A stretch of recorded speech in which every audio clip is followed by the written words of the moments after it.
नमस्कार किसान साथियों, आपका हमारी चैनल गुरु राजपूत फार्मर में स्वागत है। और आज हम हमारे चने की जो फसल लगाई हुई थी जो जाकी 9218 है, उसमें आज सेकंड स्प्रे करने वाले हैं, जो रिपीट कर रहे हैं। आज 10वां दिन है। इसके लिए कर रहे हैं क्योंकि वैसे ज़्यादा ईल तो नहीं है हमारे प्लॉट में, लेकिन इसको पहले ईल ने खा चुकी थी, तो इसके लिए हमें 10 दिन में रिपीट कर रहे हैं। इसके साथ माइक्रो न्यूट्रिएंट और नैनो यूरिया भी डाल रहे हैं। तो अभी हम जो सेकंड स्प्रे कर रहे हैं उसमें इमामेक्टिन बेंजोएट जो 5% एसजी वाला होता है, और ये आधा किलो मतलब 500 ग्राम है। इसका हम 25 पंप का घोल बनाएंगे जो कि 5 एकड़ में डालेंगे। तो यह 5 एकड़ के लिए पूरा पर्याप्त डोज है। और इसका रिज़ल्ट हमें ठंड में कम से कम 15 दिन और ज़्यादा से ज़्यादा 25 दिन का मिलेगा, अगर मौसम अनुकूल रहेगा तो। इसलिए हमें ठंड में चना या गेहूँ या मक्का में जो अतिरिक्त जैसे ईल मार या इंसेक्टिसाइड हो जो होती है, उसका स्प्रे ज़्यादा महंगी दवाइयों का ना करें, क्योंकि इसमें ही हमें जो 20 से 25 दिन का रिज़ल्ट मिल रहा है, तो इसी का करने में फ़ायदा है। क्योंकि जितनी लाख हम मतलब जो महंगी दवाई डालेंगे तो कॉस्टिंग उनकी प्राइस ज़्यादा रहेगी। तो इसके हिसाब से अगर वही रिज़ल्ट हमें सस्ती दवाई में मिल रहा है तो उसको हम डाल सकते हैं और अपनी लागत को कम कर सकते हैं। तो इस प्रकार से हमारा ये चना है, और अभी बहुत अच्छी ब्रांचिंग है जो कि जाकी 9218 है। इसमें हम नैनो यूरिया भी डाल रहे हैं जो लिक्विड फॉर्म में होता है, जो नैनो तकनीक पर आधारित है। तो इसका जो 250 ml होता है, इसको हम 1 एकड़ खेत के लिए डाल रहे हैं।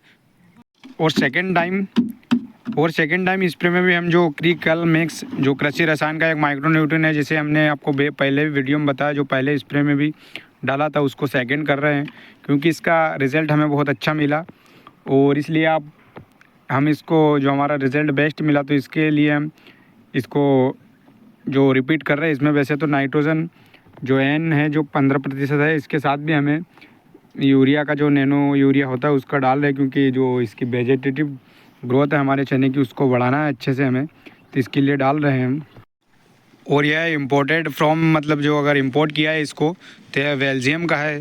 जैसे आप देख सकते हैं यह बेल्जियम प्रोडक्ट लिखा हुआ है जो, तो इसका रिज़ल्ट हमें बेस्ट मिल रहा है, इसलिए हम इसका रिपीट स्प्रे कर रहे हैं। तो यह आधा किलो का पैक है, और जो हमने हमारे पंप के हिसाब से जो 25 पंप का पानी लिया हुआ है, उसमें पूरा आधा किलो का पैक जो डाल रहे हैं हम इस प्रकार से। ये जो माइक्रो न्यूट्रिएंट है, इसको भी हमने जो पानी की उचित मात्रा ली हमारे पंप के हिसाब से, इसको भी डाल रहे हैं। तो इसका नाप लेते हैं हम, क्योंकि ये लिक्विड में है, तो ये बढ़ जाएगा इस प्रकार से। जो पंप की क्वांटिटी है वो बढ़ जाएगी, तो इसके लिए हम इसको भी नाप रहे हैं। तो इस प्रकार से हमने ये नैनो यूरिया जो रहता है इसको भी ओपन किया, और इसको भी डाल रहे हैं जो घोल की मात्रा है हमारी उसके हिसाब से। तो ये आधा लीटर का है, तो 1 पंप बनेगा इसका, तो इसको भी हम क्वांटिटी के हिसाब से या पंप की हमारी गिनती के हिसाब से नाप लेंगे। तो इस प्रकार हमने ये जो इमामेक्टिन का घोल अलग बना लिया है, ये माइक्रो न्यूट्रिएंट और नैनो यूरिया का, इनको अच्छे से मिक्स कर लेंगे और हम हमारा जो चने का प्लॉट है इनमें स्प्रे करेंगे। तो इस प्रकार से आप हमारे चने का जो प्लॉट है इसको देख सकते हैं। जो पहले ईल लग चुकी थी तो उसने यहाँ पर जैसे खा गई थी या यहाँ पर, तो यहाँ पर से इसकी जो बढ़वार थी वह रुक गई है। और साइड में जैसे आप देख सकते हैं ये जो डाल थी ये ऐसे सीधी बढ़ रही थी, लेकिन इसको ईल ने खा लिया दोनों जगह से, जहाँ से मतलब एक सेकेंड ब्रांचिंग थी इसकी, यहाँ से खा ली। तो उसके बाद इसने ब्रांचिंग चालू की, तो आप देख सकते हैं कि यह टहनी की है। तो इस टहनी में 1 2 3 4 5 इस प्रकार से एक टहनी में हो गई। उसके बाद इसे के साइड दूसरी में भी बात करें हम, तो यहाँ पर भी एक है जो, इसमें भी 5 से 6 ब्रांचिंग हुई। इस प्रकार से पूरे पौधे में मतलब जो उसकी ऊपर की हाइट थी, जो ग्रोथ मतलब जो पूरा पौधा उसकी ताकत ऊपर जो टहनी एक सिंगल चल रही थी उसको दे रहा था, उसके अपेक्षा जब ईल ने खा लिया तो उसने ब्रांचिंग चालू कर दी। तो इससे फ़ायदा तो हुआ, लेकिन हमें एक नुकसान भी यह हुआ कि इस चने के प्लॉट में जो ईल ज़्यादा लग चुकी थी उससे यह कहीं ना कहीं 8 से 10 दिन ये जो हमारा चने का प्लॉट है जो पीछे हो जाएगा। मतलब जो बोनी की थी जैसे हमने कि जो अगर कोई फसल है ये 4 महीने या 120 दिन में कटना थी, तो यह 130 दिन में कटेगी, क्योंकि यह 10 दिन एक्स्ट्रा लेगी, क्योंकि इसको ईल ने खा लिया था। तो उसके साथ इसमें 10 दिन एक्स्ट्रा लगेंगे। और आप देख रहे हैं हमारा पंप जो चल रहा है, और चलने के बाद यह पानी आपको पत्ते पे कुछ तरीके से दिख रहा होगा कि इस प्रकार से स्प्रे हो रहा है।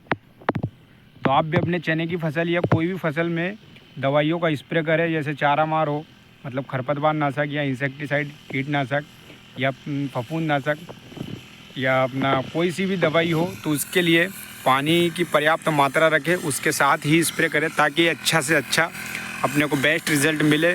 और बेस्ट रिज़ल्ट के साथ हमारी फसल को जो भी प्रकार की हानियाँ हो रही है उससे हमें छुटकारा मिल सके। तो इस प्रकार से हमारा ये पंप चल रहा है।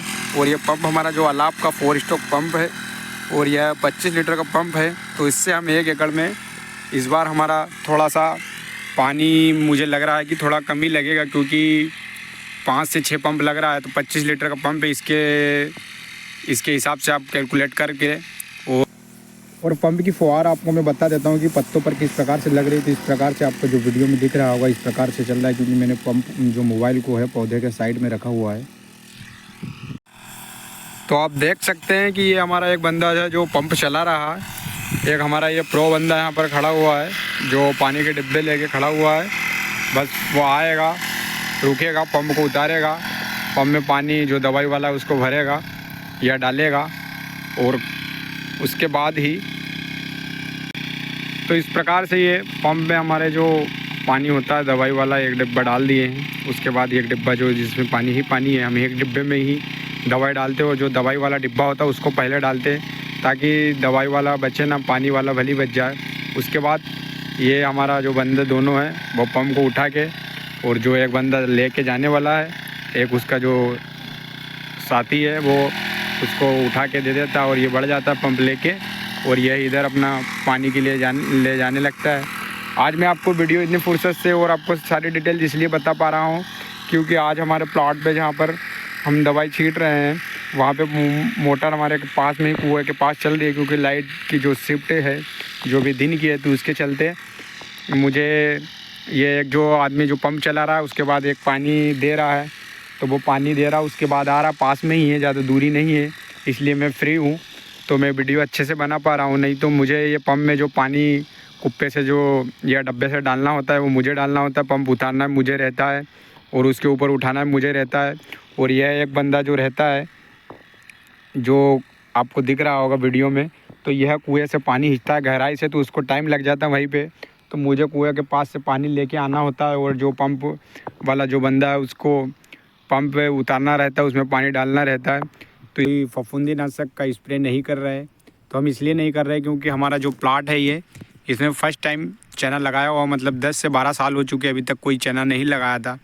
तो उसके चलते हमारे खेत में फंगस बिल्कुल नहीं है, क्योंकि जो सॉइल बोर्न फंगस होती है उसी से चने में तना विघ्नल और जो उमाला या उगटा लगता है, तो वो बिल्कुल भी नहीं। आप देख सकते हैं, मैंने आपको वीडियो भी बताई, मतलब इतनी वीडियो है, अगर पूरी वीडियो में आपको 1 गोड़ या 2 गोड़ मिलेंगे तो भले ही, क्योंकि इसमें है ही नहीं, तो इसके लिए हम डाल भी नहीं रहे। वैसे हमने इसमें जो सल्फ़र होता है जो WDG वो पहले फेंकवा दिया था, और उतना ज़्यादा जो तना विघलन या उमाला उगटा नहीं है, तो हम इसके लिए इसमें स्प्रे बिल्कुल नहीं कर रहे हो। अगर मतलब खेत में 5 से 10% अगर पौधे भी दिखते कि जो विल्ट का होता या कॉलर रोड का होता, तो हम उसके लिए स्प्रे में टेबुकोनाजोल जो 38% वाला होता है उसका स्प्रे ज़रूर करते और पानी की अच्छी मात्रा रखते, ताकि उस जो डिसीज़ होती है कॉलर रोड और विल्ट उसको हम कंट्रोल कर सके। तो हमारे प्लॉट में नहीं है तो हम नहीं डाल रहे, क्योंकि हमें फालतू की लाग नहीं लगाना है, क्योंकि अगर फालतू लाग लगाते रहेंगे तो हमें जो एवरेज मिलेगा उसके हिसाब से जो प्रॉफिट होना चाहिए वो नहीं होगा। इसलिए जो बीमारियां आपके खेत में हैं, और जैसे आप इस वर्ष हुई है तो अगले वर्ष आप उसका पहले ही उपचार कर ले, या तो ज़मीन में सॉइल का उपचार कर ले, बीज उपचार करके वो है, ताकि जो हमें खड़ी फसल पे नुकसान होता है उसके बाद भी हम स्प्रे से कंट्रोल नहीं कर सकते, तो उससे हमें छुटकारा मिल सके और हमारी फसल में दिक्कत नहीं आए और हमें उचित लागत के साथ हमारी फसल का सही उपज मिले। तो आप देख सकते हैं इस प्रकार से हमारे पंप की फुहार है या फवार है जो चल रहा है। और इल्लियों का तो वैसे मैंने आपको पहले बता दिया, और अभी बता दूं कि ये इल्लियाँ इतनी लग चुकी थी पहले के जो स्प्रे में हमने किया उससे मार दिया। अब देख सकते हैं यहाँ से काटने के बाद भी पत्तियाँ पूरी ढीली कर दी थी इस प्रकार से, लेकिन फ़ायदा ही हुआ ईल खाने से। बस यही समय का रहेगा कि ये 10 दिन चने जो फसल है जो लेट हो जाएगी।